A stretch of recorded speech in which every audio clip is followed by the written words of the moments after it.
Good afternoon to everybody. For those of you who don't know me, my name is Professor Vishwas Satka.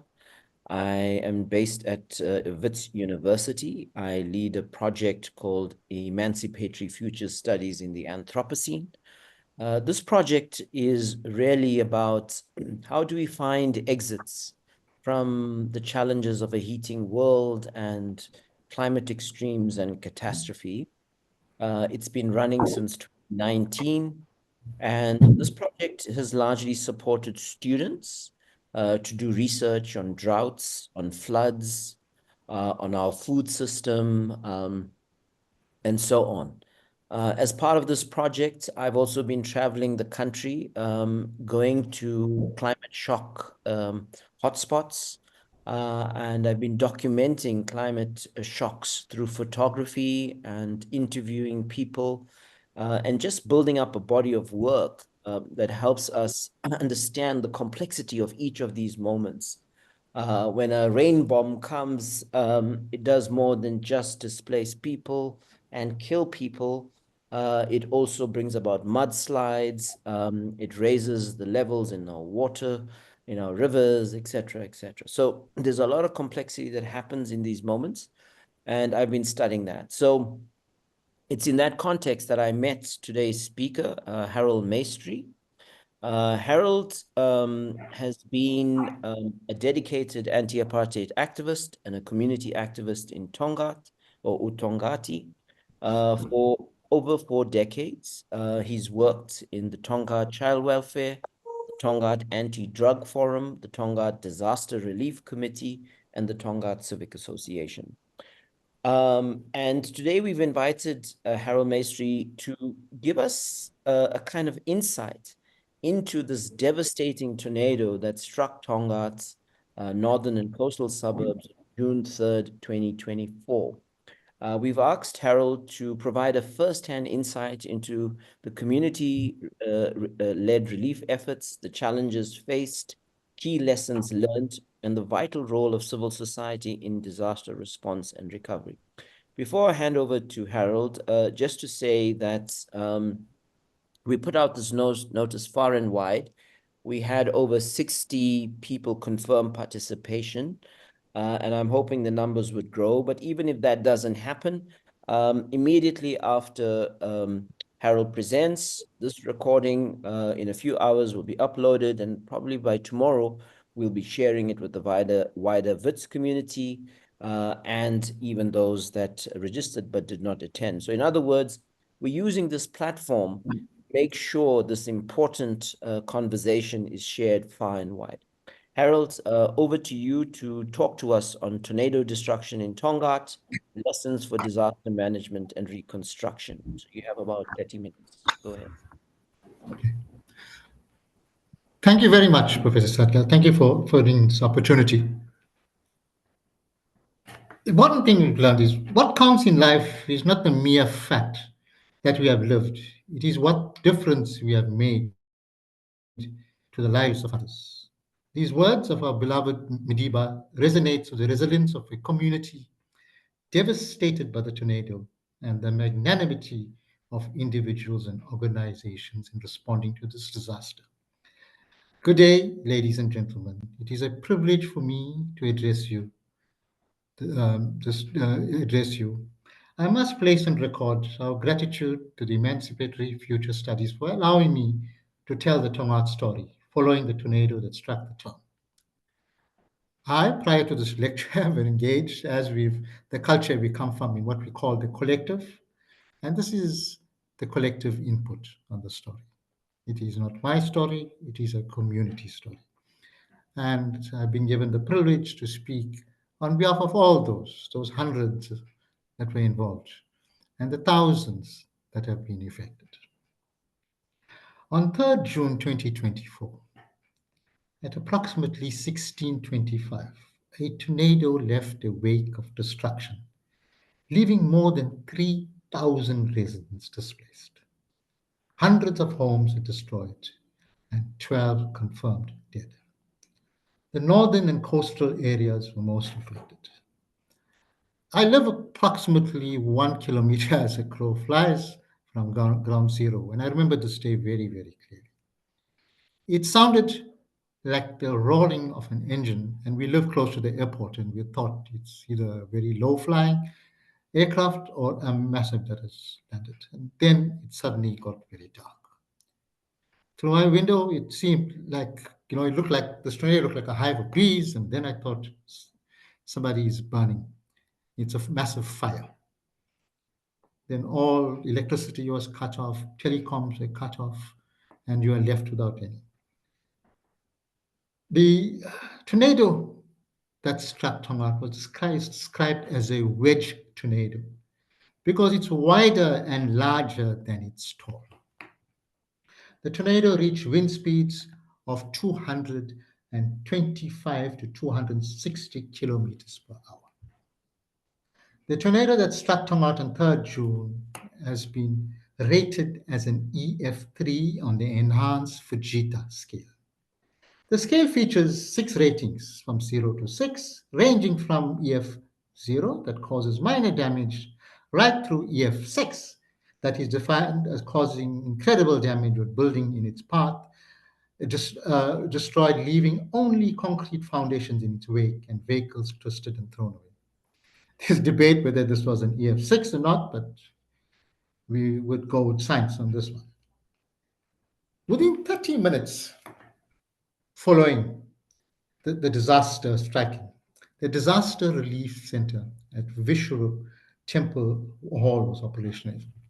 This Disaster Relief Center has a good long history and has been operational during COVID-19 pandemic, the looting in July 2021, and the floods of April 2022. The center is purely volunteer driven. The Tongaat Disaster Relief Team comprised of representations from the Tongaat Civic Association, the Tongaat Child and Family Welfare Society, the Tongaat Hindu Unity Forum, the Vishwarup Temple and Dharmashala, and the Tongaati Outreach Foundation. The Vishwarup premises were ideal with its large yard, hall, and learning center, which was an ideal space for storing and distributing relief. 5 shipping containers were also placed at the temple, and we remain grateful to the patrons, management committee, and devotees for availing their premises at no charge. The disaster center at the Vishwarup Temple premises was a mass distribution site and didn't have walk-ins. And this became a point of contention. We've realized that we couldn't do individuals there. People had to stay within their communities and distributions would go to them. The key to us were the immediate needs.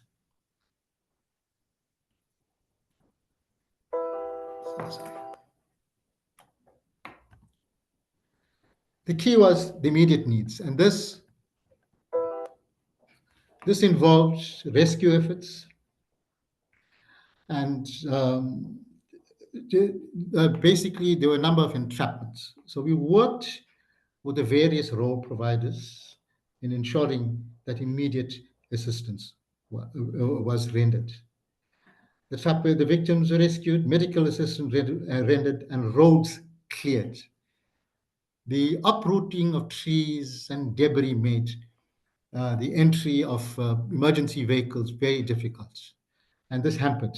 However, we had teams, both volunteer and disaster managed, and private search and rescue teams that responded. People were displaced, and warm meals and blankets were provided to disaster relief, were provided by the Disaster Relief Center. The displaced victims were temporarily housed at community halls, creches, etc. One of the critical components that we used here was a creation of joint operational centers that we realized. Rather than taking the centrist approach of having everything operating from the center, we decentralized this to the communities that were affected.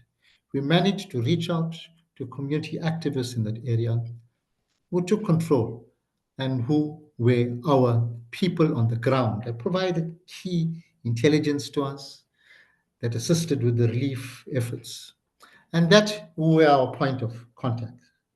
As I go on this, and you'd see what an important role that they played. The joint operation centers were highly successful, and they were responsible for the distribution of the relief hampers and the meals. At the center itself, there was something like 15,000 meals that were prepared at the Bishop Temple, with 40 tons of aid contributed by the Tongaat Disaster Relief Team. I'll play a short clip that just gives you an idea of the devastation of that day.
Thank you, Yachan.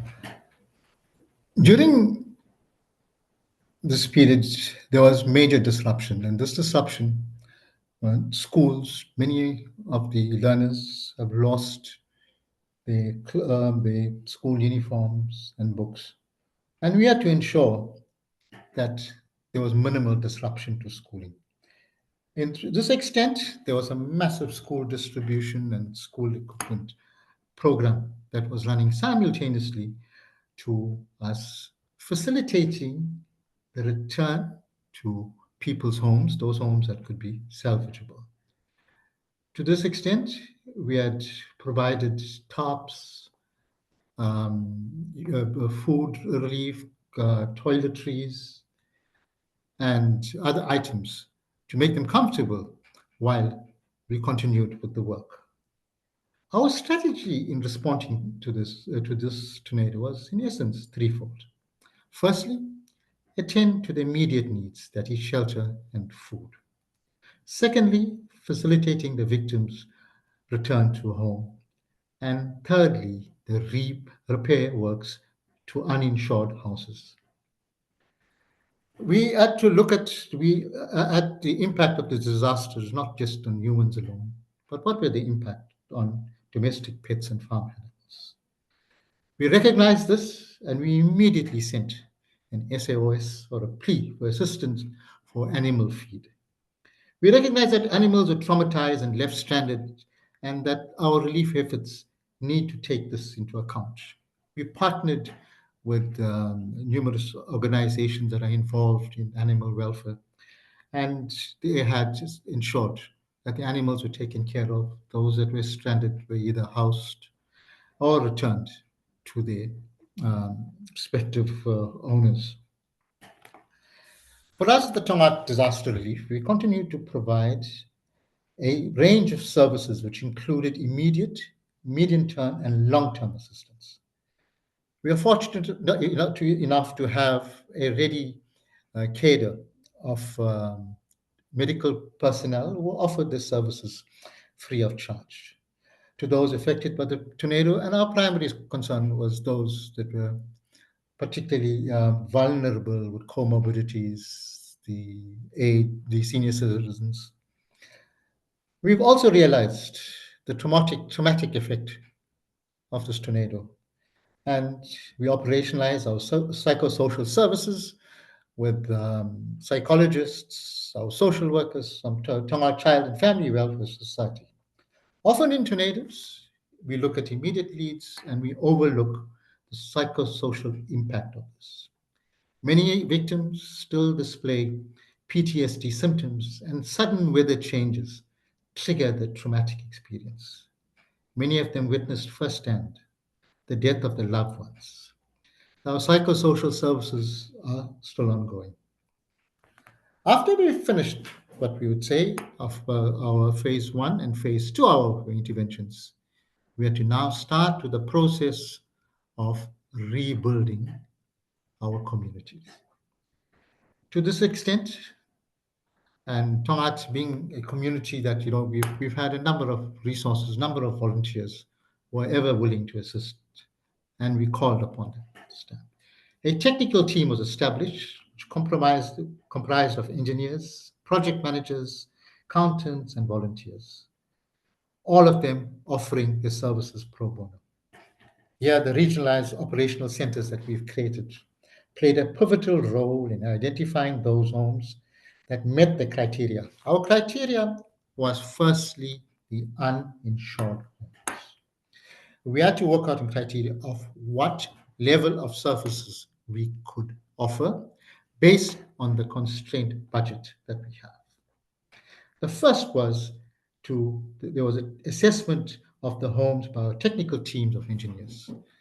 The tornado, unlike the flooding, the others where there were walls would have been washed out or washed and we could rebuild.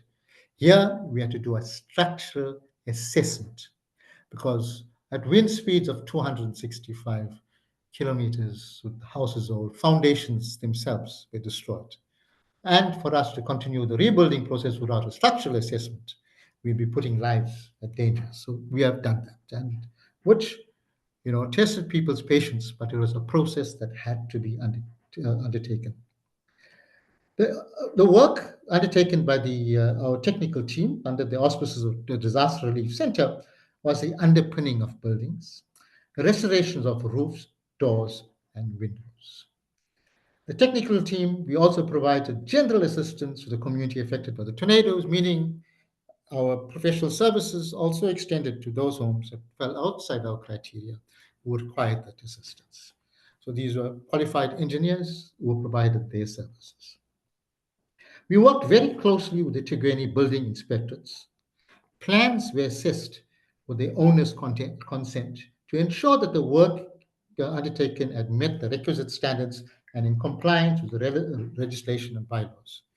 We had to ensure that we offered a basket of services where the homeowner had a plan, a housing plan that met the standards, and should he or she wish to sell the house or whatever they need to do after that, that the work is up to date with an engineer's certificate and the plans meeting those standards. The technical team, we also provided engineers' reports, and those in the built environment will tell you how expensive that is, and these were all provided free of charge. We are to date prepared 80 houses, and this excludes building material provided for the informal dwellings. The government also provides relief packages for the repair and restoration of homes, particularly in informal settlements. The funding for this repair work undertaken was through private and corporate donations, which included cash and items like building materials, paint, etc. The technical team undertook their work within a constrained budget. Let us pause to reflect here, and this shows civil society. And you measure this against government intervention. I can say without a shadow of doubt, with the budget that we used, response and our integrated response, it would cost the state departments about 20, if not maybe 100 times more in terms of getting that done. And this would have sort of continued for the last 5 years, for the next 5 years. So as civil society, we are able to do that. We're able to bypass the rigors of the bureaucracy. And some of these bureaucracies are self-created by the state departments. One of the challenges that we faced as a technical team was houses with asbestos roofs. We have a settlement where these houses are compounds of a major business sector in Tongaat, and these houses had asbestos roofs. As you know, asbestos is regarded as an hazardous substance, and the removal requires specialists in the field, and this is an expensive exercise. The damaged asbestos roofs must be removed at the same time for safe disposal, meaning we couldn't do it one house. We had to do all those houses. We must be able to have the equipment and to replace them with fiber cement sheeting so there's minimal disruption to them. In terms of municipal bylaws, these asbestos roofs must be replaced with fiber cement sheet, meaning that we could not use roof tiles, and we had to comply with that law. Fiber cement sheets, as I indicated, are expensive items, and the average house requires between 24 to 30 fiber cement sheets. Budget constraints had halted our efforts. The team, however, is still attempting to access additional funding to complete these houses. This is a project that is still outstanding for us and which we are committed to complete. We are to ensure that there's strict adherence to the relevant legislation and bylaws in accordance with the approved building plans. We had instances where extensions to homes were not included in the plans and were deemed illegal, and as such, we could not replace these illegal extensions. Now, as it's known, people do extensions without making any, without amending the plans. And when we assessed it, we had to return as per the original plan, not necessarily in terms, with regards to the illegal extension. This was a source of some dismay amongst the recipients, but however, we pointed out we had to be compliant. The technical team have a professional responsibility, and that was what we are going to provide. In respect of the informal settlements, we could only provide building material and for obvious reasons could not engage in the construction of the homes. We had ensured that there were detailed records and inventories are kept of the monies and items received. The monies received was the Tongaat Disaster Relief Committee, based off Vishrup, were collected by the Tongaat Child and Family Welfare Society and the Tongaat Hindu Unity Forum. Several organizations and business houses have also undertaken repair and restoration of houses damaged by the tornado. The magnanimity cannot be overstated, and the community remains grateful to me.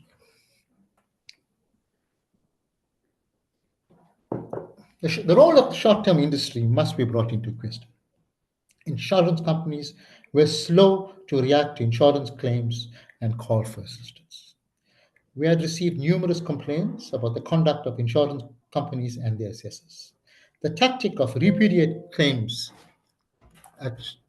all repudiate claims or pay the lowest possible was all too familiar, and victims who lost their homes and possessions were in many instances faced with a recalcitrant insurance provider.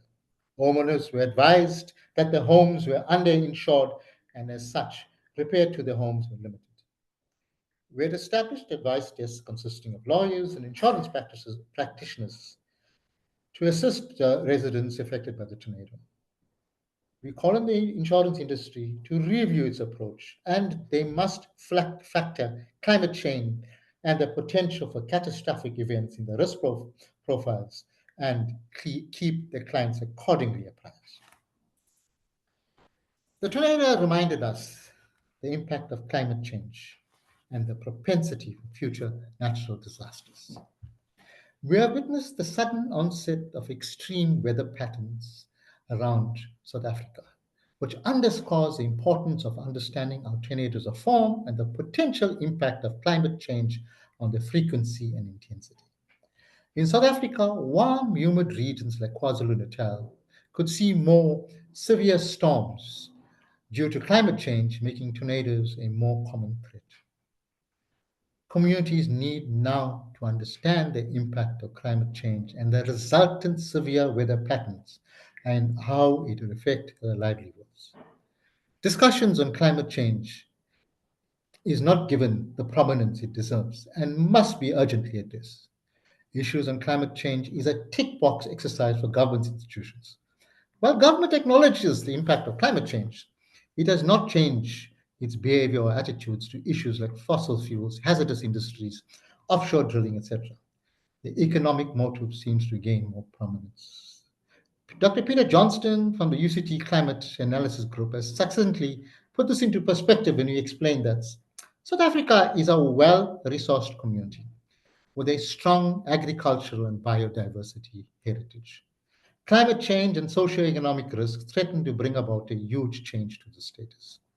How South Africa copes with these changes will depend on the response of all its people, but especially policymakers and planners. To reduce the impact of the devastation of future tornadoes, mitigation strategies like improved weather monitoring, with advanced technology and awareness campaigns with the general public in respect of disasters like the tornado. Communities need to be trained to understand weather patterns and the potential risks and how to protect themselves in the event of these catastrophes. There needs to be a review of building bylaws relating to the resilience of structures to events like the tornado. One of the challenges we faced is that there is a disconnect between our built environment specialists and environment practitioners. Very often, environmentalists with the environmental impact of assessments are often regarded as bothersome and an obstruction to infrastructure development. This does not need to be so. The different disciplines need to collaborate to mitigate the disastrous effects of climate change. Community emergency relief committees be established with training related to disaster relief and response. The creation of regionalized community disaster relief centers is paramount. The state departments must improve the communication and coordinated efforts. State departments need to work with community organizations. Community organizations should put aside their petty differences and be wary of the disaster role of self-centered politicians and individuals. There's a concept that I call, the Trumpism and modism, which is now, which has now come to center stage, and we've seen the rise of right-wing governments and populist tendencies. Civil society, unfortunately, has not escaped this. And there is this tendency that seems to creep in. The ad hominem style of engagement with either each other is evidence of this. Some benefactors had certain preconditions, which went against the principle of equitable distributions. These preconditions to the contribution in certain instances took on racial and religious bias. As a Tongaat Disaster Relief Committee, we were adamant we would not bow down to such pressure and that we are bound by the principles of equity and accountability. We had learned from the tornado relief efforts. That disaster relief has become a contestation driven by egos and relevance by the various role players and the lack of coordinated efforts in responding to the disaster. The silo mentality, particularly within the government departments, hampered work, and the response was very slow or non existent. Social media had become the battleground, spreading acrimony, and the keyboard warriors being the stormtroopers. We need, as a community, a lesson in humility. Before we rush to social media with unfounded allegations, let us pause, reflect, and engage with facts rather than fiction. As civil society organizations, we may have our differences, but you should remember that service to the community is what unites us. We need to engage with each other. Tongaat has a strong, proud history of community involvement. The combined service of the organizations that form the Tongaat Disaster Relief Committee to the community is more than 300 years. South Africa has a proud history of civil society involvement, particularly during the struggle against apartheid. The United Democratic Front and later the Mass Democratic Movement were prime examples of organizations uniting against a common enemy, apartheid. These organizations disagreed on certain issues like the armed struggle and the role of the South African Communist Party. However, they were united in the battle, and we have seen the demise of the apartheid regime. Civil society was key in the disaster relief efforts, and would shudder to think what would have happened had it not been for civil society involvement. The Tongaat Disaster Relief Committee, based at Vishnu, had made several efforts to bring all the role players together. However, this was not very successful as we would have envisaged. We acknowledge and respect the work undertaken by all those involved in the tornado relief efforts. Here, we must commend our volunteers that came from the different walks of life, their diversity, their commitment. We had youth that rallied to our call and who stayed till late hours, sometimes working up to 18 hours.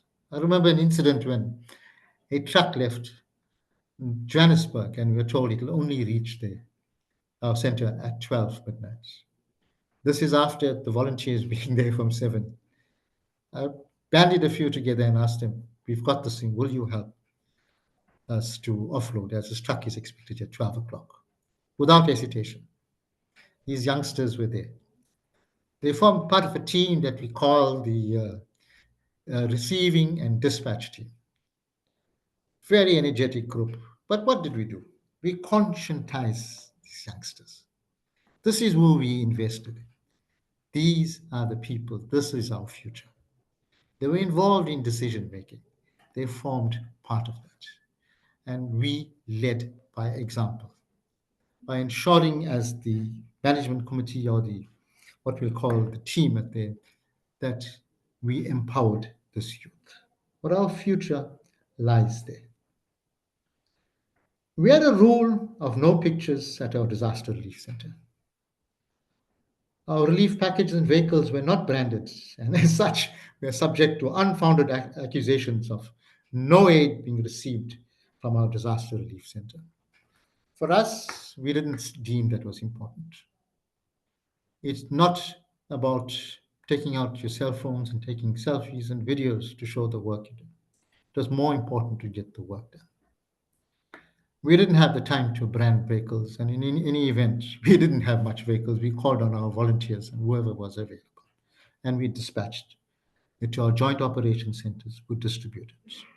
Populism will dictate that it's important that you have the centrist approach, that you go out to communities, with the bells and whistles, telling them of the aid that you brought to them and how grateful they should be to you. However, rightfully or wrongfully, at the Tongaat Disaster Relief Center, we didn't see that as important. The disaster center, as I said, was a mass distribution center and not an individual walk center. And the relief efforts were done by our regionalized operation centers. As the Tongaat Disaster Relief Team, utilization of social media to publish our work was not given much regard. For many of us from a generation that was involved in the anti-apartheid struggle, publicizing the work undertaken was frowned upon.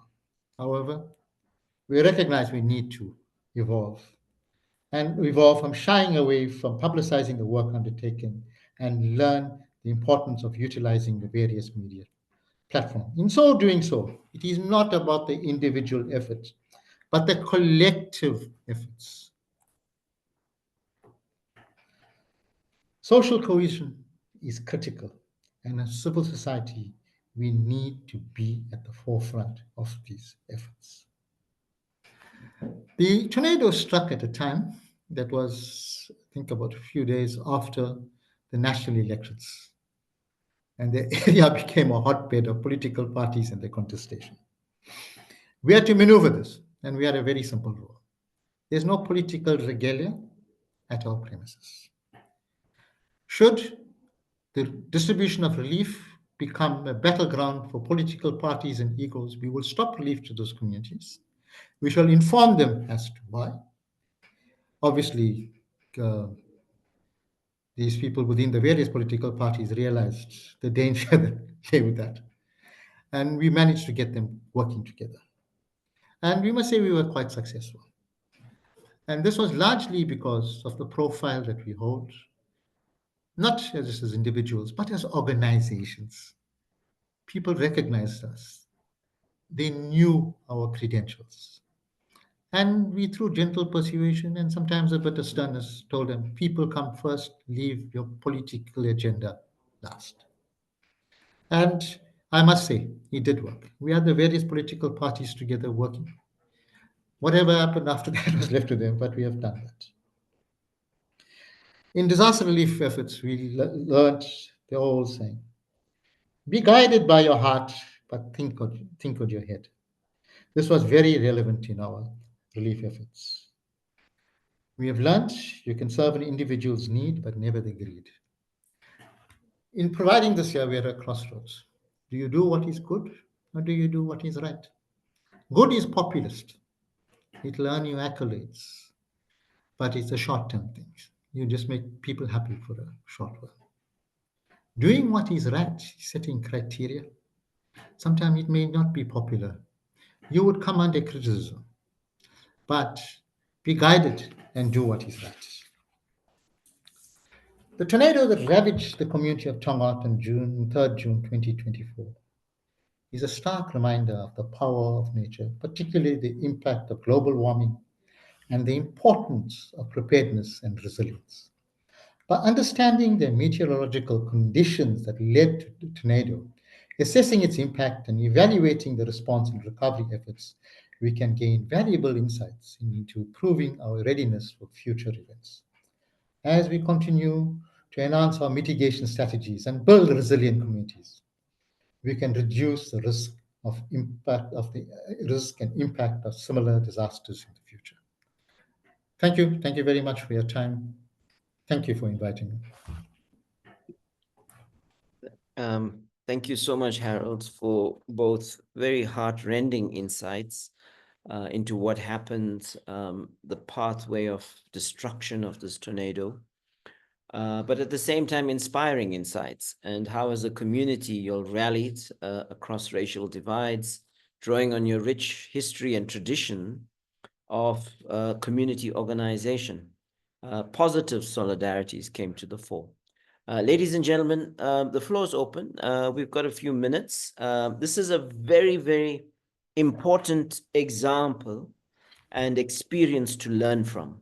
So please pose your questions, make your comments, etc. We are increasingly going to be going into a world that will be impacted by these kinds of extremes. So this is a moment of societal learning. So anybody? Yes, there's a hand up. Who is that person? Kitso, please go ahead. You have the floor. Yes, hi, can you hear me? Yes, we can hear you, Yeah, thank Kitso. you so much. Thank you so much for a very interesting presentation. I'm just curious, to what extent do communities on the ground in Tongaat,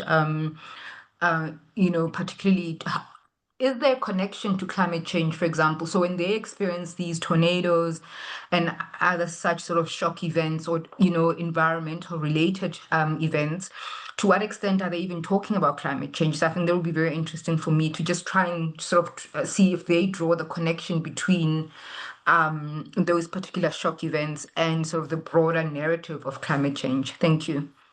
That's an excellent question. Before bringing anyone else, Alec, let's take Harold on this one. Harold, go for it. Okay, as I've indicated in my talk, that we have to bring climate change to the fore. We have to realize it is not the domain of what I'd say academics, alone. And yes, we have to, and I must admit, we need to play a greater role as civil society on climate change. That is why, through my talk, I've made repeated emphasis on that. I spoke about understanding climate change. We need to, what can I say, for what of academize it, stop the academic thing and bring it down to simple. We need to start talking about it, and I more than agree. And this is a challenge for us. And that's why we must ensure that it's on the agenda, and we'll continue to ensure it's on the agenda. And this tornado has taught us. We came back from the flash floods of 2022. Then we are struck with this tornado. And climate science tells us, and I've speaking to many, that we could expect an event every 2 years. That's the reality. And Tongaat is a prime example, and we've seen that. So if we do not talk climate change and we cannot understand that, and we cannot mitigate against that, we have learned nothing, and we have let down our community. Thank you, Harold. I think Alec had his hand up, but his hand is down. Alec, do you want to say something? Alec Naidu? Okay, if not, Puseletso Mofokeng, go ahead. You got the floor. Puseletso Mofokeng, you have the floor. Charles, how do we... Puseletso, go ahead, unmute yourself. Okay, you're not. Alec, go ahead, you have the floor. Who's unmuting now? Alec, Yeah, you've unmuted. me. Go ahead, please. Can you hear me, Bishop? Thanks for giving me the opportunity. I just Yeah. want to know the Tongaat being a unique area in the country, on the actually on the coastal belt. What has been the impact of monoculture as regards this year? And is there any studies being done elsewhere in the world? Also, the people that live within the coastal forest zone.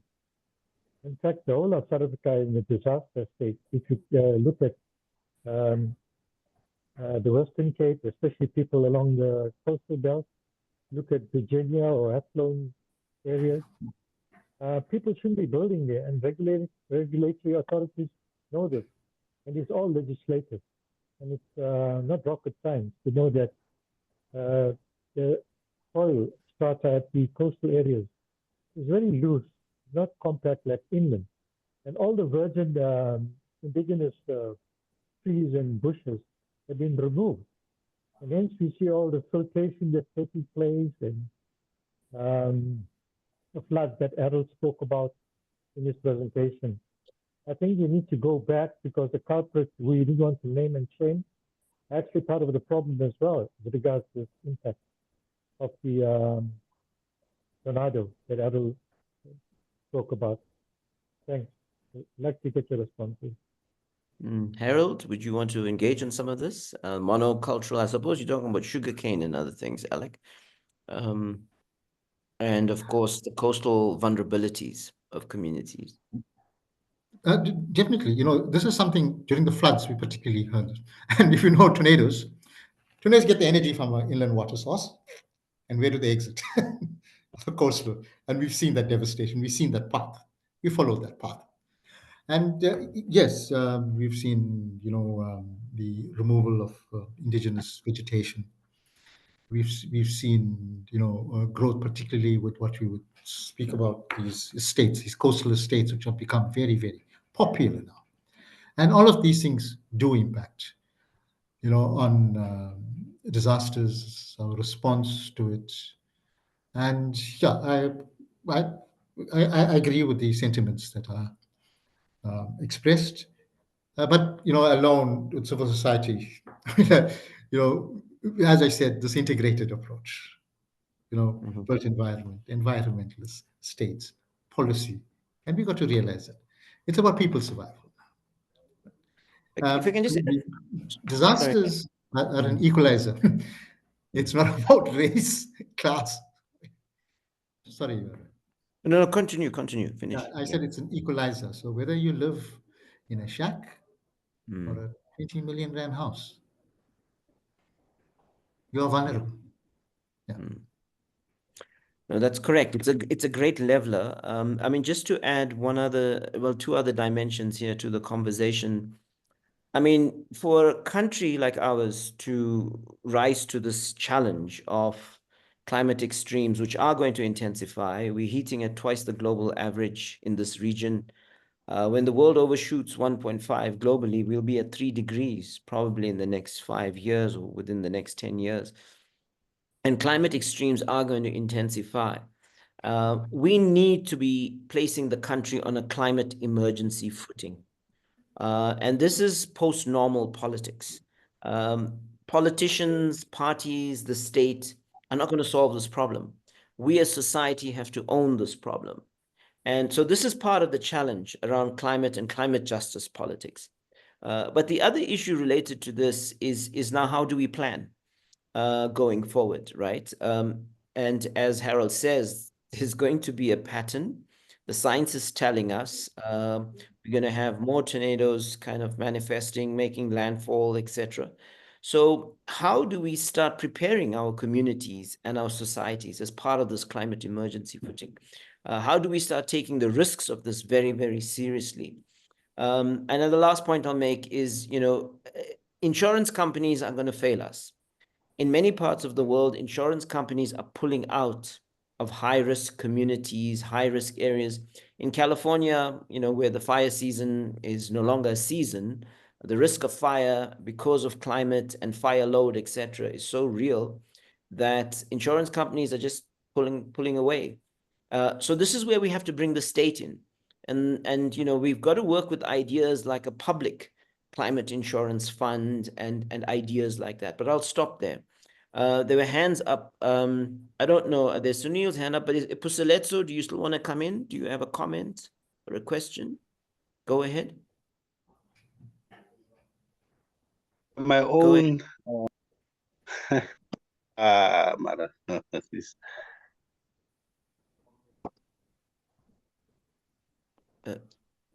Go ahead.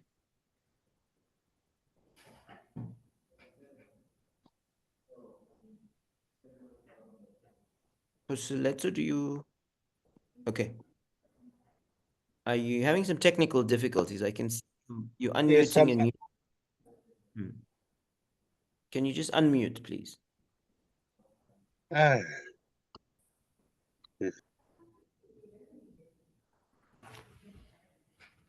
Okay. Puseletso, we are having problems. So let me just move on with the other speakers and then we can always come back to you. Sunil, you had your hand up, and then Sydney, and then we'll come back to Puseletso and wrap up. Yeah. Sunil, go ahead. Thanks, Chair. Harold, with the benefit of hindsight, if there was anything that you could have done differently, what would that have been? Thank you. Very interesting question. Maybe the benefit if we were more attuned to climate change, we would have seen this rainfall that was it. But on a more serious note, we, we could have tried harder to bring the various role players, together. Yeah, and we could have worked away from the silo mentality. And in respect of our rebuilding, as I said, the challenge that we had there, it was the first time that we've seen the impact of this year. We should have got in, more help, and we should have been a little bit more robust in our engagement with that, with the authorities. we merely just worked along with civil society and we went on this route of just providing the services. But the activism that requires and calling, government to account was not there. And I'll tell you something, and this is again where it is very contentious, but money was raised by the public to fix a state institution, a school. The government should have had that ensured and they should be doing that. But one would shudder to think what would have been the response from states to do that. We had to do that. And yes, we would going forward will have to be a little bit more robust and take the tough decision. Community money goes into community, not to build. Nowhere in the world you found people raising money to go and build state institutions because you leave that. We need to be a little bit more robust and bring it to attention that part of the damages caused was because of poor maintenance, of buildings, state buildings itself. And we saw them collapse because of that. In many instances, we're not in any way saying the tornado didn't. Yes, Sydney, there were a number of things that we could do differently. Right? Could have had a bigger center, more money, did more work. And I think what we've realized as well, we need to create a permanent community emergency response team that is there, located, something that we need to work on. And we need to get what I would call full-time people that's there. We should have involved, more of the climatologists and, people from there. We got them towards the end. We need to start having this conversation, now. The first thing we had to do was to understand this tornado and, whoever we could phone, people, please explain this to us. Yes, Sydney, we're still in the reflection mode. No, I don't think I've answered all, but just to tell you that maybe just to put it sum up, we need to be more robust as civil society. We need to unite as civil society, put our petty differences aside, right, and call government to account. I use the term, we celebrate a fish because it swims. We find a councillor turning up at that area, and we find it's the most greatest thing that happened. That's the person's job. That's what they get paid for, and they must start doing the job. And we must stop celebrating this fish because it swims, and we very often fall into that. Ministers come in there with the cavalcade, they see it, but we don't engage them. We're part of the PR exercise. Right? Let's not be popular anymore, and let's not go with this meek look. And yes, we were meek, we were not robust enough, and those are things that we need to focus on. Excellent. So there's a Pustiletso posted something. I'll bring in the three other hands just now. And I think he's asking about the approximately 16 to 25. How were they found? I'm not sure what he's talking about. Is he talking about people that were under rubble and debris and so on? Do you know, Harold? Yeah, I would think it's assuming to that. We had 12 confirmed. That's why I use the term 12 confirmed deaths. Right? Okay. Yes. On the night itself, the death toll was 3. And we remember very clearly. But as it went on, and as we removed the rubble, we had our machinery that was there. And, we had to work picking up these things and maybe at, whatever time we did that. So that's how we found, what I'd say the 12. Those are confirmed. We've removed most of the rubble. We have taken the rest out. We are unable to confirm those that went into the hospitals, the public hospitals, with injuries. How would you? I don't think there was a level of data to say were you, affected by the tornado or whatever. You were just treated it. So we found them on. That was a death toll that we have received and that we can confirm. So that's it. Thank you. Thank you. Sydney, Govind Sami, you have your hand up, and then Melanie and Helen Epstein, and we'll wrap up. Sydney, Govind. So thank you for the presentation. My question evolves around, and I think there was made mention, a lot of individuals and organizations that has come to the rescue and the rebuild. Now, I know lots of monies were collected, a lot of contributions were made in the form of cash in terms of items for the rebuild. Post the tornado, has there been any accountability as to how these funds been reconciled? 1, 2, are there still outstanding monies that still needs to be utilized post tornado? Are there still work that needs to be conducted in terms of the rebuild? Thank you. Those are good questions. Harold, over to you. Yes, I could speak for the Tornado Disaster Relief Center and both the organizations. I can speak on behalf of the Tongaat Child Welfare that I'm involved in and the Tongaat Indigenous. Yes, there's been accountability all the way. Now, this accountability will be by way of its annual financials, where this would be ring fenced, and the organizations that were involved have submitted their income and expenditure. As I pointed out, yes, there is some money that is still left over. This was for our asbestos roof. I want to say the project, I think, brings in a lot of negative connotation, but the replacement of the asbestos roofs, which I said is still ongoing. Yes, there are funds, accountability is there.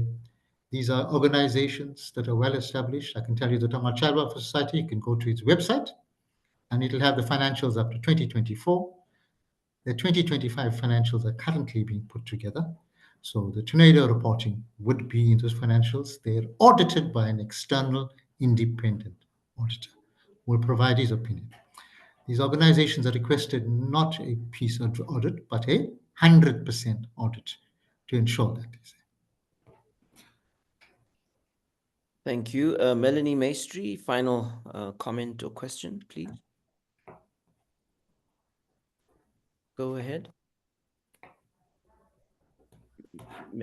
Melanie Maistry.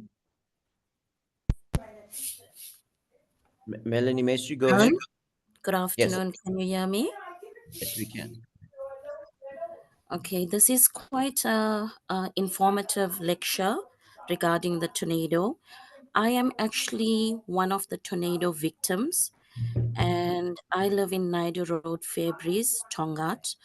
And since we're coming closer to the date of 3rd of June, it's not something memorable to us.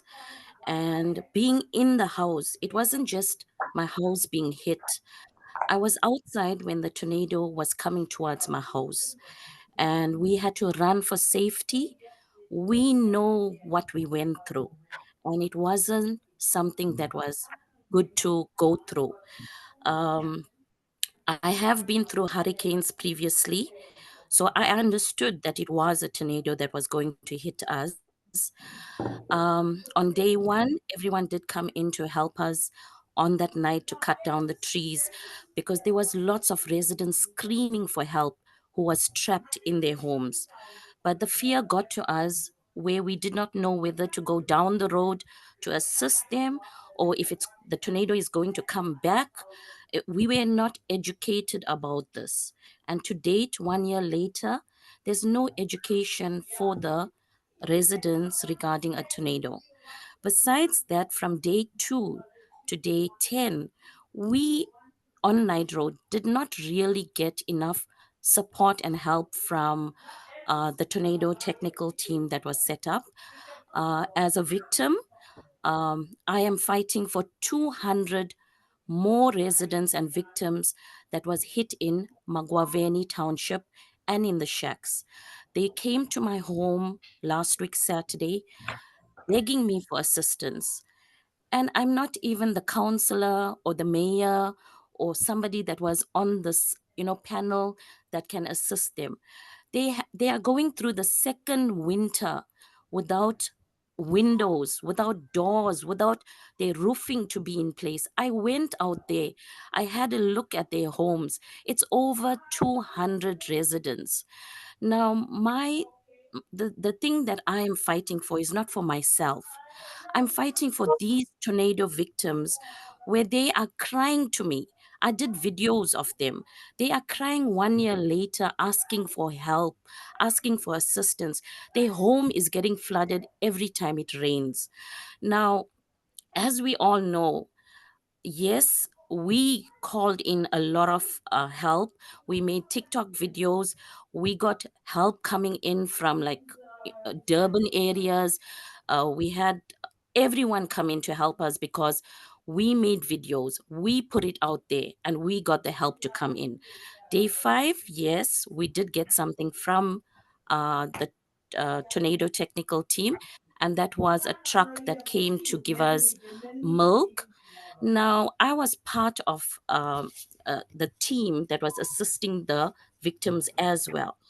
I cannot give the victims 1 liter milk per house when they lost their roof, they lost their homes through the tornado. And in day 7, we get a truckload of water that came. So we had Boxer that came in, a truckload came in with groceries, and this was through CPF in Ispingo. We had so much of people that came in giving us food, set up their tents from different organizations. The Muslim communities came. We had Christian organization came in, set up a radio station. We had the Muslim radio station set up. They gave us coupons where we collected blankets and 20-liter water and things that was necessary in the first 5 days. Some of them could not leave their homes because they had no families, and they were outside their house making a fire and cooking outside and making water hot to bath outside, and they had no roof. The whole roof like flew away. But my thing is, did anyone that was part of that Gokul Hall or the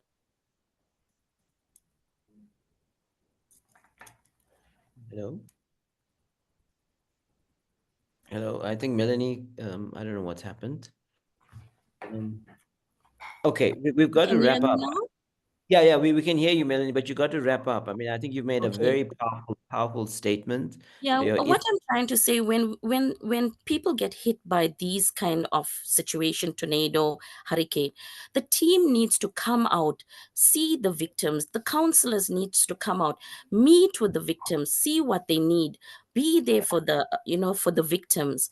So that is my fight, because there's still 200 victims in Magwaveni that still need help, and I am fighting. I'm one person fighting for them. I need everyone to assist these victims. It's not only for me to fight for them. We hear you. We hear you. Harold, can you quickly respond? And then I'm going to wrap this up. Thank you, Okay, Melanie. Thank I, you. I think, I'm not going to get into the details, but safe to say, it's just that we've had a regional coordinator for that road. I worked with him very, very closely. I'm sitting in front of, with me with records of what was sent. Right? And I said, our trucks are not branded, so you wouldn't know that. But I don't want to get into that. The individual, if she's from Tongaat, are more than likely to meet with us. Right? Many of those homes were insured. We focused on uninsured, not underinsured homes. Right? That's a phase that, if funds permit, we need to go into. And I understand the plight that they go with. With regards to the informal settlements, as I've indicated, we provided what we could. There were state interventions that were there, and much was put in there. We do engage with these communities, via various organizations. And we could say we did what our resources, you know, there. We had our regional coordinator, would probably give you a different story, about the aid that he received, but that's not an area of debate that I want to get into with those details. But records, yeah, you're welcome. That's what I spoke about. Engage, you know, Yeah. putting things on social media without me knowing. I can't respond. Thank you to the panel, particularly Harold, for his input. There's some very powerful takeaways, but there's also great comment and input that has come from the participants in today's webinar.